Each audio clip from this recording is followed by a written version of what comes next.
Guys, আজকে আমি যাচ্ছি মেয়েদের প্রপোজ করতে। তো দেখতে থাকুন আমি কিভাবে মায়া গুহাতে জুতার বাড়ি খাই। তো গাইস, এতক্ষণ ধরে দ্বীপ উন্নয়ন পার্কে হাঁটলাম, কিন্তু একটাও মেয়ে দেখতে পেলাম না।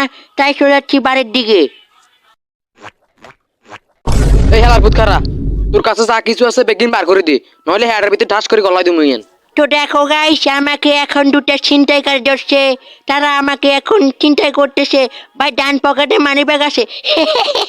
ওরে ভাই ছিনতাই কটু কটু লাগতেছে, কাটু কটু লাগতেছে রে ভাই। আর আস্তে আস্তে কাটু কটু লাগে।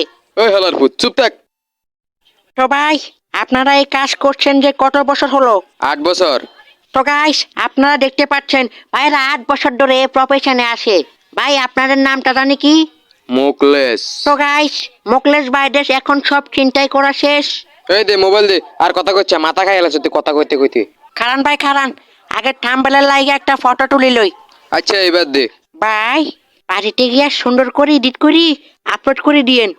আর আমার ইমেলের পাসওয়ার্ড হচ্ছে কুত্তার বাচ্চা।